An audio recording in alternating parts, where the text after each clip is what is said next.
এজন শিশুৰ পৰিপুষ্টি কেনেকৈ সাধন কৰিব, শিশুটিক কেনেকৈ খোৱাই বৈ ভালদৰে গঢ় দিব বা মানসিক শাৰীৰিকভাৱে উৎকৰ্ষ সাধন কেনেকৈ হ'ব, সেইটো প্ৰতিগৰাকী অভিভাৱকৰে প্ৰথম চিন্তা আৰু কৰ্তব্য হয়। গতিকে যিহেতু ছমাহৰ পিছত আমি গোটা আহাৰ খুৱাবলৈ আৰম্ভ কৰোঁ আৰু এবছৰৰ আগত আমাৰ পেডিয়াট্ৰিচিয়ানে কয় যে নিমখ বা চেনি আপোনালোকে শিশুৰ খাদ্যত যোগ নিদিব। গতিকে আমি কি কৰিম, কেনেকৈ শিশুৰ খাদ্য বেছি সোৱাদ লগা কৰিম, শিশুৱে যাতে মুখত দিলে খাবলৈ ইচ্ছা কৰে।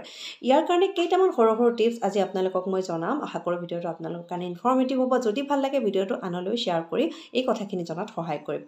প্ৰথম কথা হ'ল, যিহেতু মাকৰ গাখীৰ শিশুটিয়ে খাই থাকে জন্মৰে পৰা ছমাহলৈকে, গতিকে অভ্যস্ত হৈ থাকে মাকৰ গাখীৰৰ সোৱাদটো শিশুটিয়ে খুব ভালদৰে চিনি পায় বা বুজি পায়।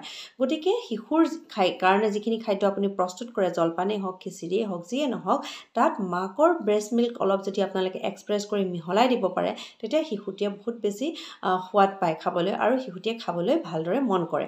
2 নম্বৰ কথা হ'ল, শিশুৰে খোৱাৰ বস্তু যিখিনি আমি প্ৰস্তুত কৰোঁ খাবলৈ, সেই বস্তুখিনিত খাদ্যবস্তুখিনিত যদি আমি বতৰৰ ফল মূল, পকা অমিতা, আম, কল, বিট, গাজৰ এনেধৰণৰ শাক পাচলিসমূহ যদি যোগ দিব পাৰোঁ, মিঠা আলু এনেকুৱা ধৰণৰ যোগ দিব পাৰিলে কি হয়, শিশুৱে খাবলৈ বহুত বেছি সোৱাদ পায় সেইখিনি, আৰু খাদ্যখিনিও খুব বেছি সোৱাদ পায়। আপুনি শিশুৰ কাৰণে খাদ্য প্ৰস্তুত কৰি এবাৰ নিজেও টেষ্ট কৰি চাব পাৰে। আপোনাৰ যদি খাই ভাল লাগিছে, শিশুটিৰো নিশ্চয় খাই ভাল লাগিব।